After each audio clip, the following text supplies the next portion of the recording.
Have you ever wondered if everything you know about nursing homes is true? What if the decision to move into one could affect more than just your comfort? It could impact your independence, finances, and even your health in ways you never imagined. Today, meet Clara, an 80-year-old woman with wisdom earned through a journey that might mirror your concerns about aging and care. Clara's experiences shine a light on the hidden realities of nursing home life, the challenges, the overlooked costs, and the emotional struggles.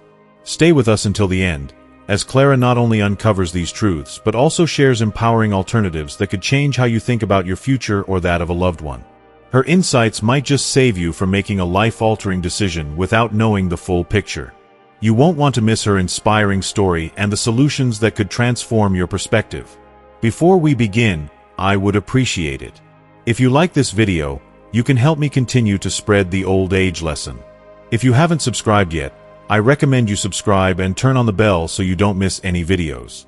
If you like this video, please comment number 1. If you don't like it, comment number 0 to let me know, so I can make a better video for you. Now let's get started. The truth about losing your independence. When Clara first stepped into the nursing home, she was met with a reality that felt worlds apart from what she had imagined. "I thought it would be a cozy place," she recalls, "somewhere I could relax, feel safe, and enjoy my later years with ease." But as the days unfolded, she quickly realized that things were far more complex than she had anticipated. The loss of independence, something she had always taken for granted, became one of the most difficult aspects of her new life. It started with small inconveniences, having to wait for staff to assist her with basic tasks like getting dressed, brushing her hair, or simply going to the bathroom. At first, she tried to dismiss these feelings, reminding herself that the help was necessary. But as the weeks turned into months, those small losses began to feel like enormous sacrifices. When you've spent your whole life living on your own, deciding when to wake up, when to eat, or even just stepping outside for a breath of fresh air, suddenly having someone else control those decisions feels like losing a part of yourself, Clara explains with quiet emotion. The changes weren't just inconvenient. They started to weigh on her mental health in ways she hadn't foreseen. "I began to feel like a child again," she says softly. "There was always someone telling me what I could or couldn't do, and it made me feel small, almost invisible. Day after day, it eats away at your sense of self." The constant dependence on others took a toll on her self-esteem, leading her to withdraw emotionally. She began to feel isolated, as though she were a shadow of her former self. At times, the sadness felt overwhelming, like a heavy fog she couldn't escape. But the impact didn't stop there. It seeped into her physical well-being as well. "I stopped moving as much," Clara admits. "I used to walk every day in my old neighborhood, just to feel the breeze on my face or greet a familiar face. But here, I needed someone's help every time I wanted to go outside. It became such a hassle that I stopped asking. Slowly, I started to feel weaker, sluggish even. The routine she once cherished, one that had kept her active and engaged, was now out of her control. With less movement and fewer opportunities to engage with the world, Clara began to notice her strength fading. What was once a lively, independent spirit now felt constrained, tethered by the limitations of her environment and the rigid schedules set by others. For Clara, losing her independence wasn't just about surrendering freedom, it was about losing a piece of her identity. The ripple effects touched every aspect of her life, from her mental clarity to her physical resilience. "What I want people to understand," Clara says, her voice tinged with urgency, "is that losing your independence is more than just missing out on making your own choices. It changes you, your health, your confidence, your sense of who you are. It's something real and lasting." Her experience was a wake-up call, not just for herself but for anyone who might one day face a similar reality.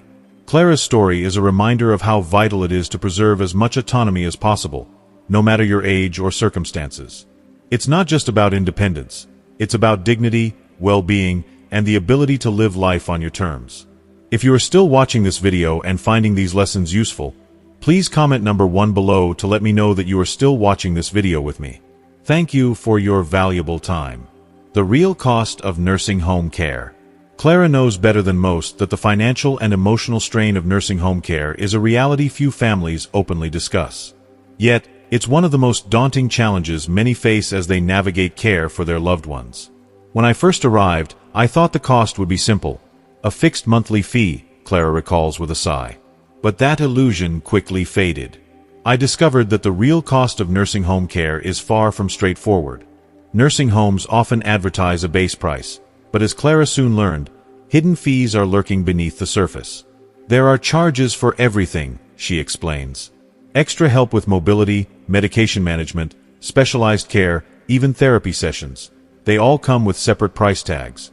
These seemingly small fees began to pile up, creating a financial burden far greater than Clara and her family had anticipated. Her daughter was especially blindsided by the mounting expenses. She was shocked when she saw the bills, Clara shares. We assumed insurance would cover more, but it didn't. What was left became an overwhelming burden for my family. The financial strain extended beyond Clara herself, affecting her loved ones. Her daughter, tasked with managing the costs, had to make agonizing decisions about which services were essential and which could be sacrificed. We found ourselves choosing between personal care and extra comfort, Clara says, her voice tinged with sadness. Those choices aren't just difficult, they're heartbreaking. Beyond the obvious expenses, there were unexpected costs for everyday necessities.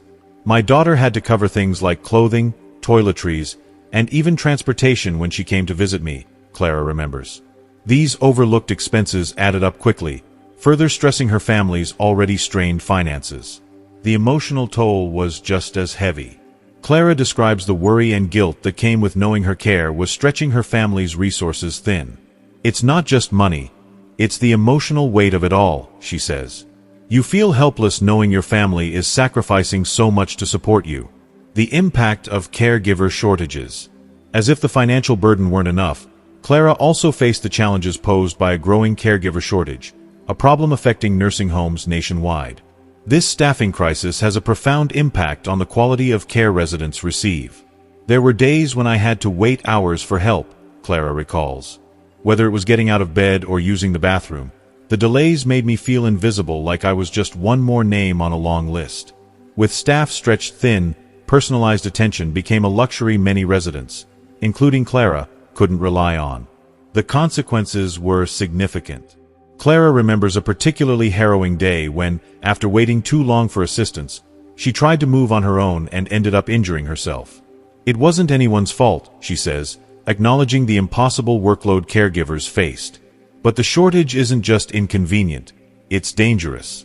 Accidents happen, and health deteriorates when residents can't get the attention they need. Clara witnessed other residents struggling as well. Some needed more care than the overburdened staff could provide, and their health suffered as a result. The caregivers themselves weren't immune to the pressure either. Burnout was common, leading to even less support for the residents. When you don't have enough caregivers, the system collapses, Clara warns. And residents like me are the ones left to deal with the fallout. This experience taught Clara that staffing levels should be a top priority for anyone considering a nursing home. If the staff isn't there, the care won't be either, she says bluntly. The lack of individualized care. One of the most disheartening aspects of Clara's time in the nursing home was the lack of personalized care. I felt like I was just another number, she confides. Every day, I was reminded that my care wasn't about what I needed but about what the facility could handle. With so many residents to look after, the nursing home struggled to provide individualized attention. Instead, routines were dictated by efficiency rather than necessity, leaving Clara feeling overlooked and dehumanized. It's hard to explain how it feels when your needs are treated as secondary to the system's convenience, Clara reflects. It's isolating, and it chips away at your sense of dignity. Her story is a powerful reminder that the true cost of nursing home care isn't just financial. It's an intricate web of hidden fees, emotional stress, and systemic challenges that affect both residents and their families. Clara hopes her experience will inspire others to dig deeper and prepare more thoroughly when faced with such a significant decision. People need to understand the full picture before they make this choice, she says. Because once you're in it, the reality hits hard, and it's a lot more than anyone expects. There were days when I'd ask for help with something that seemed simple to me, like organizing my medications or preparing a meal that met my specific dietary needs. But it wasn't always treated as a priority, Clara recalls, her voice tinged with a mix of frustration and resignation. The staff always tried their best, but it often felt like they were following a one-size-fits-all approach, treating everyone the same instead of understanding that each person had unique needs and preferences. This lack of personalized attention didn't only affect Clara. Many other residents in the facility experienced similar challenges, struggling to receive care that respected their circumstances. Health conditions, emotional needs, and personal preferences were frequently overlooked in the effort to manage a large number of patients efficiently. For Clara, this impersonal approach to care began to take a noticeable toll on her well-being, both physically and emotionally. "I started feeling invisible, like my voice didn't matter," she shares candidly. "I know my own body better than anyone else, and I could tell when something wasn't right.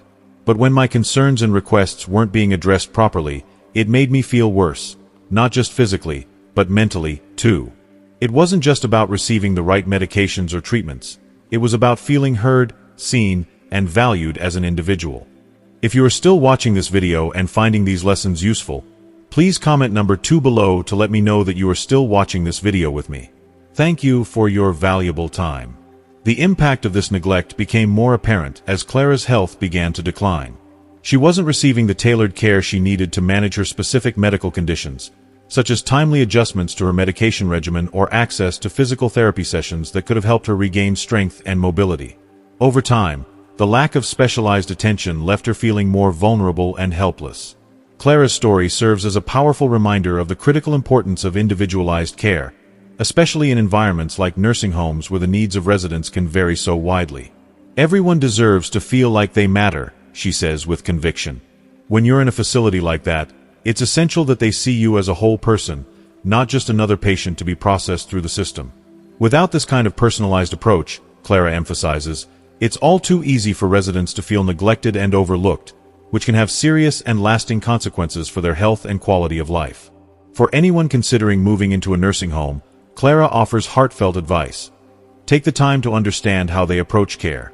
Make sure they're willing to tailor their services to meet your specific needs, because that makes all the difference. After enduring her challenging experience in the nursing home, Clara became determined to find an alternative that would allow her to maintain her independence while still providing the support she needed. She knew she didn't want to spend the rest of her life feeling like her autonomy had been stripped away. "I didn't want to feel like a prisoner in my own life," she reflects. "I wanted to regain a sense of control, to have a say in my daily routine, and to feel like I was living, not just existing." One of the first alternatives Clara explored was home care. "The idea of staying in my own home, surrounded by the things I love, felt like a breath of fresh air," she explains. With home care, she could hire a caregiver to assist with tasks like preparing meals, managing medications, and even helping with mobility when necessary. "It was so comforting to have someone come to my house and provide the help I needed," she says. "But what I appreciated most was that I could still make my own decisions. I could choose when to take a nap, go for a walk in the park, or invite friends over for tea. It felt liberating to have that level of freedom again." For Clara, home care was a game changer, allowing her to receive the necessary support while staying in control of her life. However, she also discovered another appealing option: senior living communities. "I found a wonderful senior living community where I could live in my apartment but still have access to support whenever I needed it," she shares. These communities provided an ideal balance of independence and assistance. Clara could enjoy a private, comfortable living space while also benefiting from a range of services, such as group exercise classes, social events, and on-site healthcare.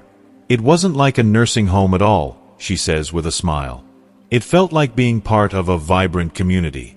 I could participate in activities, meet new friends, and stay active, all while knowing there was help available if I needed it." The move to a senior community allowed Clara to thrive in a way she hadn't thought possible during her time in the nursing home. She found joy in the companionship of her peers, rediscovered hobbies she had long set aside, and felt a renewed sense of purpose in her daily life. Reflecting on her journey, Clara has a clear message for others who might find themselves in a similar situation. Don't settle for a care option that makes you feel like you've lost your identity or your independence. There are alternatives out there, whether it's home care, a senior community, or something else, that can provide the support you need without taking away your dignity. For Clara, the search for the right solution was worth every effort. By exploring her options and advocating for her own needs, she found a way to live her life on her terms. At the end of the day, she says, it's about finding a place, or creating a situation, where you feel valued, respected, and free to be yourself. Everyone deserves that. So, What have you learned from Clara's story and her powerful insights about nursing home care and alternatives? We'd love to hear from you. Comment below on one thing you've learned and how you'll bring it into practice in your own life or when making decisions for your loved ones. If you found this video helpful or inspiring, please leave your thoughts below. And don't forget to like, share, and subscribe to our YouTube channel for more content that makes a difference. Your support helps us continue sharing stories and insights that truly matter. Thank you for watching.